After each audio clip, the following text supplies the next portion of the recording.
talking about Defiance here. Defiance. Swing and a drive, left field. It's gone. It is gone. It is bedlam at the bank. The Philadelphia Phillies are 2008 World Champions of Baseball.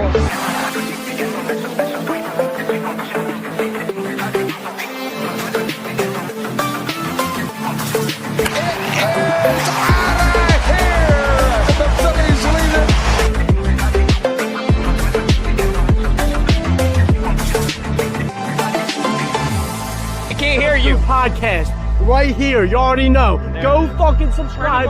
You are now listening to the 302 Birds Phillies postgame show with KJ McCoy, Ballpark Tommy, Dalt, and Fratty. Proudly powered by TickPick. Check out the link in the bio for $10 off your first order today. Let's take it to the show.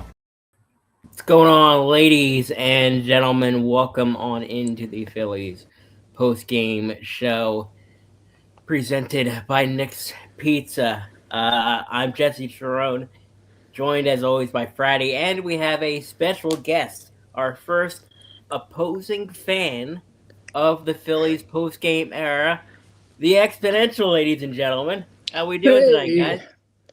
Doing good, Jesse. Happy to be here. Not so happy about the results of the game, but happy to be here nonetheless. Well, let's get right into things. It was much better for the Phillies. Not great for the Marlins. But, you know, as an opposing fan, your assessment of that game. Hey, man, for the Phillies, y'all played about right. I mean, that's what the Phillies should play like. They played exactly how I expected them to come into the series plan, and we didn't exactly see that in the second game with Max Meyer pitching for the Marlins, because that game was ugly. I know you guys know it, but this one was a lot more what I was expecting. And Chris Paddock, man, this guy is white hot trash, Jesse. I mean, this guy, he can't do anything. I'm going to tell you something that's amazing to me. This guy has started 5 games. He's appeared in 6, started in 5. He is 0 for 5 in games he started in. The only game that the Marlins have won is the game he didn't start. Like, this guy's terrible. His earned run average is I think it's above 7 now after this one. I mean, it's ridiculous.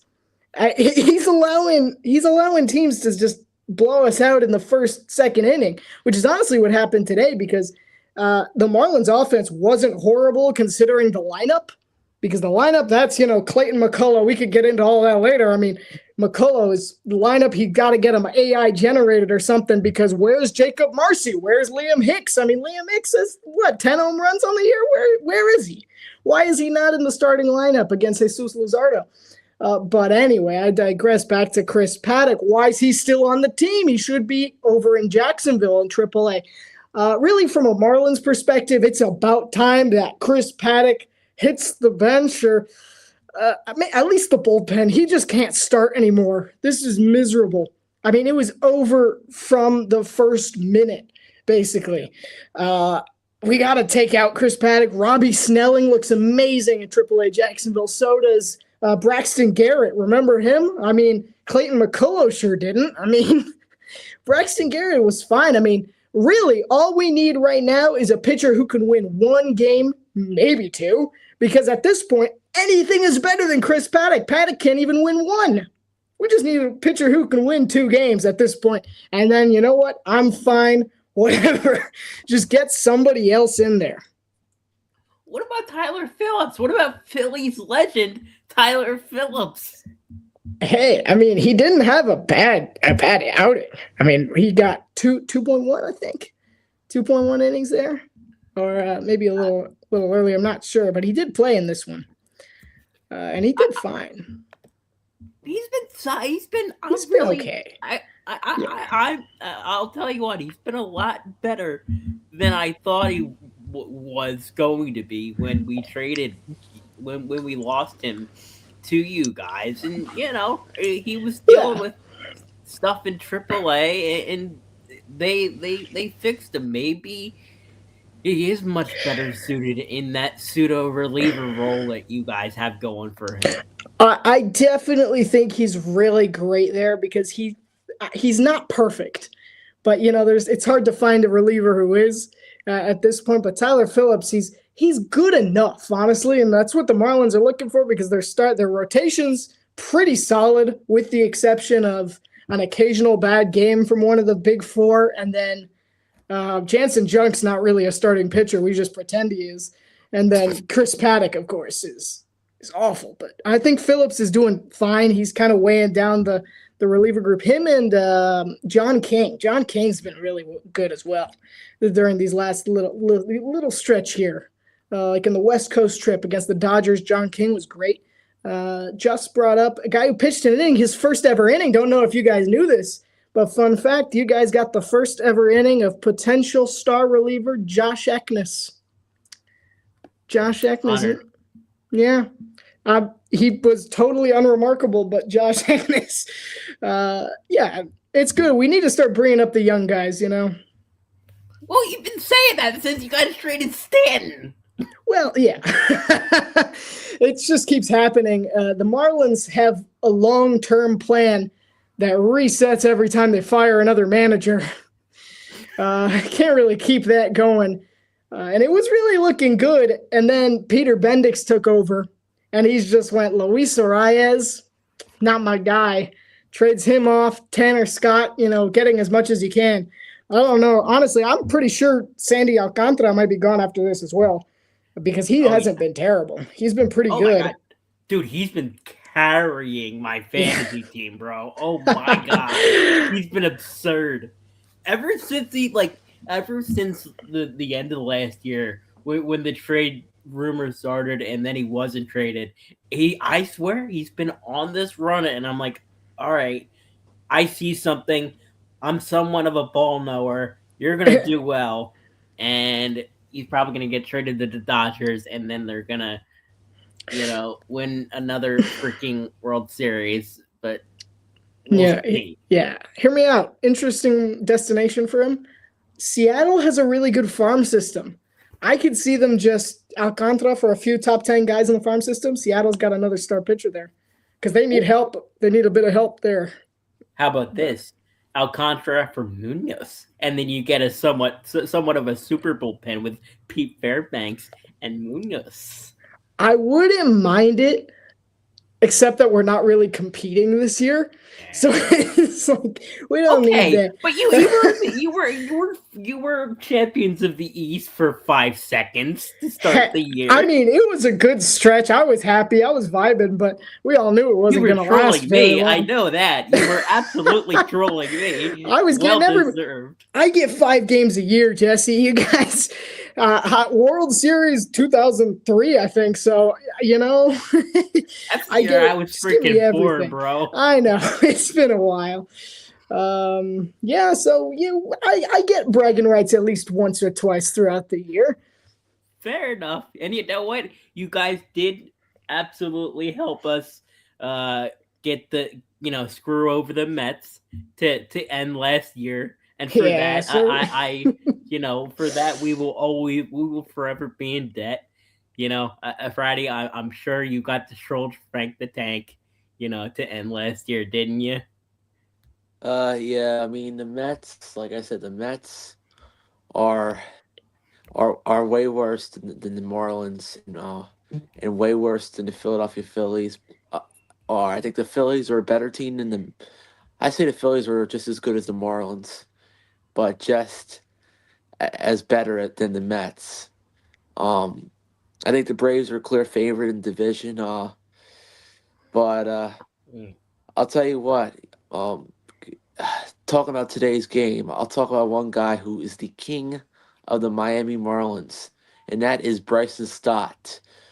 I remember when I used to work at TBP, I think this was 2023, when Bryson Stott hit a home run and against the Miami Marlins, and I think I remember almost running into the your Marlins GM Kim. What was her name? Yeah. Kim. She looked mad. She looked mad. She looked like she was towards the end of her thing or whatever as owner. She looked mad that year, and Bryson Stott just hit a home run. That was pretty much the end of the Miami Marlins, right there. Yeah. And then but Stott is on fire. I mean, I think I saw on I'll call it Twitter X now. It's Twitter. Come It's on. Twitter. Everybody, It's Twitter. everybody calls it Twitter. Twitter X Twitter whatever. I made a comment saying he's I think lemonade whatever. I don't know. I forgot what I said, but that ball just went out so fast. I mean the dude. The dude knows what he's doing. Dude is young. I know I was one. I think that said earlier this year that we should trade him at the deadline and get something back for him. But I don't know. It's hard to really tell. I mean, anymore. Because right now the Phillies, like I said, the Phillies are sitting. They're 5-1 since we Don Mattingly took over as manager. 5-1, pretty good record. But we'll see. We'll see what happens here. I know Ricky. I know I'm off the stock topic, brah. And all, but I'm gonna say this. I'm going to say that Bryson Stott will be a Miami Marlin one day. I'm calling it.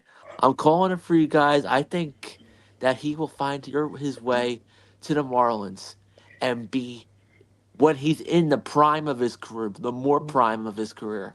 I'm telling you, I think he'll do just as good down there than he is with the Phillies.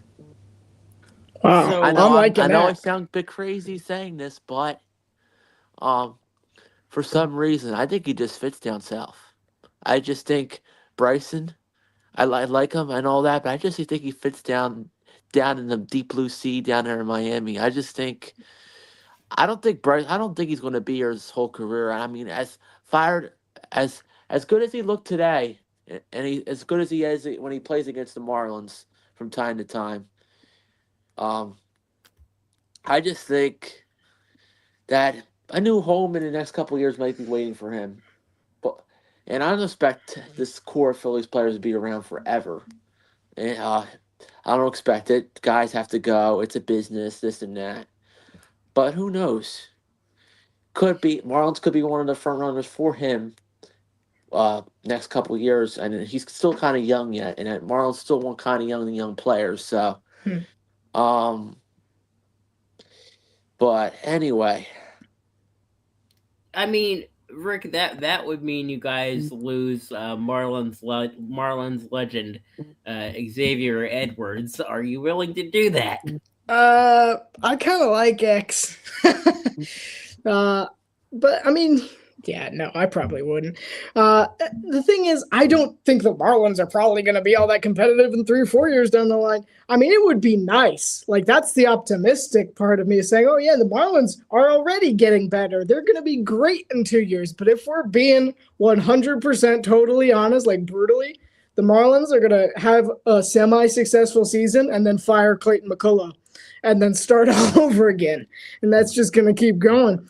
In a cycle. It's Groundhog Day all over again. Yeah, the Marlins they don't know how to finish a rebuild because they were almost there. There was such promise with that 2023 team. I mean, statistically, the 2023 team was gorgeous. Loved that team. It reinvigorated my baseball spirit again. And then we trade them all off and back to square one. And now we're seeing it again. We're seeing Liam Hicks 10 home runs already. I mean, X is having a great year. Otto Lopez has actually had a bit of an up year as well. Owen Casey. Kyle Stowers, a little bit down, but he's still good. Agustin Ramirez as well. All these guys playing better now than they were in the past. And so it's like looking forward, it's like, hey, maybe there's a chance. But who's to say that they're not just going to trade the next best player again? Because, yeah, it's just what they do, honestly. That is what they do. Well, and speaking of letting players go, Jesus Luzardo. He had a very solid start today, I would say. Although, the wheels kind of did fall off there.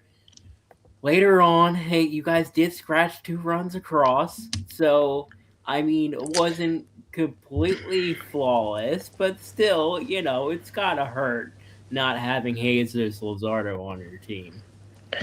Yeah, I missed him. I mean, he was good. I liked him in Miami, and I knew he was going to be so good because he wasn't quite there in Miami, which was the thing. Like, he wasn't the superstar yet. He wasn't incredible. He was just good. But I knew that wherever he goes next, he's going to be really solid starter. And he went to Philadelphia and had probably the best year of his career, I think, either last year or a couple years ago. And it's kind of been around that area since then. But he's still excellent. Miss him. I mean, our rotation was strong. Like, if you look at all the Marlins rosters throughout the last, 10 years, you could piece them together, and I guarantee you probably have a solid World Series contending roster just over the last 10 years. And I can name 2 Phillies right now, Real Muto and Luzardo. And then, you look other places, Tanner Scott, Luis Arraez, Giancarlo Stanton. I mean, all these guys that come from Miami and just get traded immediately. Like, as soon as they break out, see ya. So we'll see what the Marlins do at the trade deadline. Honestly, I'm hoping they do absolutely nothing. But we'll see. Wait. You think you don't want them to sell or trade? I really don't. I think we need to keep building internally. We got something good going on. I mean, Thomas White is doing fine, and I think he's in Double-A right now, but he's moving his way up. Robbie Snelling as well. He's on the verge of coming up into the majors. I mean, we got all these guys.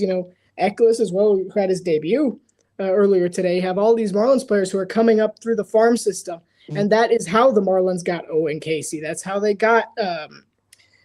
All of these guys like Esteury Ruiz as well. He just came up from AAA not that long ago. He's the one who hit the home run early, which was so unlike him, by the way. He's not a power hitter. So I was like, whoa. That thing was crushed. That thing was crushed too. What? He's so not random. Yeah. All of these players that have come from the farm system, Graham Polly as well as another name, Agustin Ramirez, Liam Hicks, I think, as well. Also, I don't think we traded for Liam Hicks. Fun fact, I have a friend that works with him at a facility down in Florida. Apparently a very nice guy. Interesting. So, yes. Wink, wink. Yes, I can talk to you about that maybe more off stream because I don't want to get my friend in trouble. But yeah, I mean, I've loved Jesus Luzardo. If there's one thing that can be reliable for the Phillies, it's this pitching staff. It really is. With Christopher Sanchez, Luzardo, obviously a healthy Zach Wheeler, there's really, not much stopping this team. The offense is a problem. We saw that yesterday when Meyer shut Max Mayer. It's Mayer. Mayer. Okay, Mayer. Max Mayer. Mayer mowed us. Wait, no. I was gonna say Mayer mowed us down as like a funny pun. But what did you tell me the other day? Oh, I posted it and everything. I was like, "Oh, he may or may not have cooked you last night." Oh, right. Yeah. Boo. Yeah, but it was funny. He's been great. You guys have a great 1-2 punch in that rotation. You really do. But no, I mean we got 4 solid guys, and then Chris Paddock. Which honestly, same thing for you. You got 4 solid guys, and then Taijuan Walker. But no, Taijuan Walker is not even on the team anymore. Oh, is he not? Right. He got DFA'd. Did he? Yeah. Wow. I think Taijuan Walker, and Chris Paddock need to form their own team, the expansion team that would be 162. Yeah. I mean, something crazy. I circled it when it happened because I was just like, this is insane. We're halfway through the top of the second inning, and Chris Paddock threw 48 pitches His face, like, I was like, it's not even been 30 minutes and he's thrown 50 pitches. Yeah, I was- I told you, dude. I'm like, oh my god, I can't believe this is your introduction I into the know. post-game show. Like, we should have gotten you on yesterday, but we We had should have. Yeah. Timing didn't work out, but Yeah, that and the fact that there were 3 major Philly games on at the same time. yeah, Really you helped guys were a little matters. busy. Just a little bit. But you know what? You guys won that and that's all that matters. But yeah. Go Max Mayer. We got one.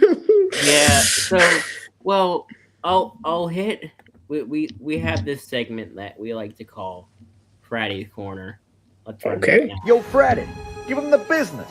Only in South Philly. Only at Friday's Corner. It's Friday's Corner. What's up, guys? The Phillies beat the Miami Marlins 7-2 today. What's the name? The Phillies are better now against the Marlins than they were years ago. The Marlins used to own us, but that's not the case anymore. McDonald's is selling chicken. No, they're not just selling chicken fish sandwiches. What's the name? It was about to be an embarrassing game for the Marlins. But it was over before it started. Chris Panic is T-Walk Pants 2.0. T-Walk Pants 2.0. I mean, how can a Miami Marlins pitcher be in the major leagues and be this bad? I predict that Chris Panic will be released by tonight. By tonight or tomorrow morning, the Miami Marlins will finally release him and call up somebody else. In for the love of Ricky. Yeah, yes, sir. Going into this last game, I think last game of the series. What are your guys' expectations?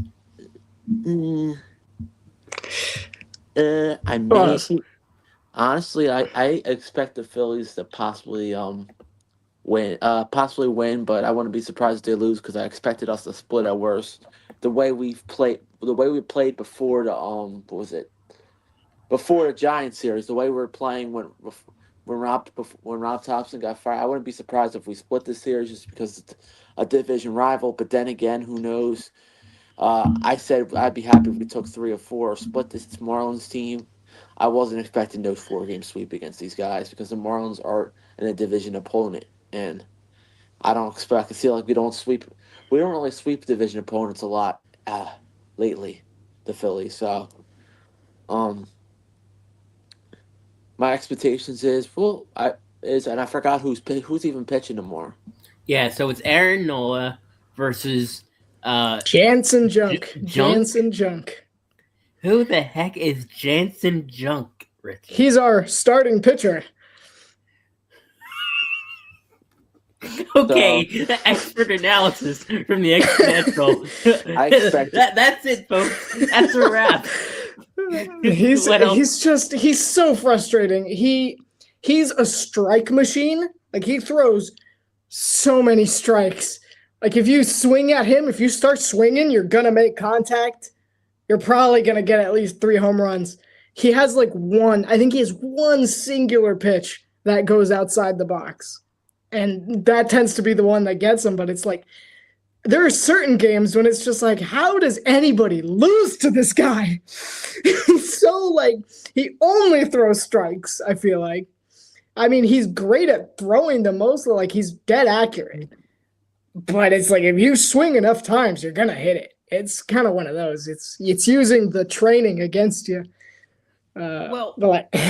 The Phillies' problem is swinging at balls 500 feet outside the zone. So, you won't have to worry about that. You know what? We should be good then. That's a good sign for us Philadelphia Phillies. But we'll see how it goes tomorrow. Let me check what time 6:40 Eastern Standard Time. Cool. So that's very late your time. Oh yeah. But yeah, it's yeah. Yeah, that's I think gonna wrap things up for today's quick show. Want to thank the Exponential for coming on. Go plug your stuff, my friend. Anytime, Jess. Yeah, go check out The Exponential YouTube or Instagram. I post a lot on Instagram. I do live streams on YouTube. So yeah, just check me out there. Also, because I want the Marlins to like me more, go check out Lone Depot Park. If there's a Phillies game going to Miami, Lone Depot Park is one of the most underrated ballparks in America. It's gorgeous. If the roof's open, everything's awesome. Warm weather. It's Miami. Everything's better down south. It really is a great stadium that's severely underused. Trying to spread the word and fix that. Love that. Brady, you got any closing thoughts? What's the name? Overall, that was a great win. I know Miami comes the next time we play the Marlins. It's tomorrow. I believe it's in, June. I think June we play them in Philly. Wow. All right. I believe. I don't think we come to Miami again. I'll have to check after the broadcast. When next time we come to Miami after tomorrow. It might be in August or September. I'll don't quote me there, but I think because we play after tomorrow, we play you guys 9 more times this year. I think 6 in Philly and 3 in Miami. So yeah. Well, I think the next one's on June 15th. All right. Yeah, in Philadelphia. Well, we would be honored to have you back for any of those games, my friend. I'd be honored to join. I appreciate that. Well, yeah, go follow the Exponential everywhere. Do the thing. But for that, go like and subscribe to 302 Birds for the best Philadelphia sports content. But it's going to wrap things up for me, alongside Friday, the Exponential. I'm Jesse Sharon. Have a good rest of your day. Let's go, Phils. The Vikings. Swing and a drive, left field. It's going, and it is gone! It is Bedlam at the bank! The Philadelphia Phillies are 2008 World Champions of Baseball.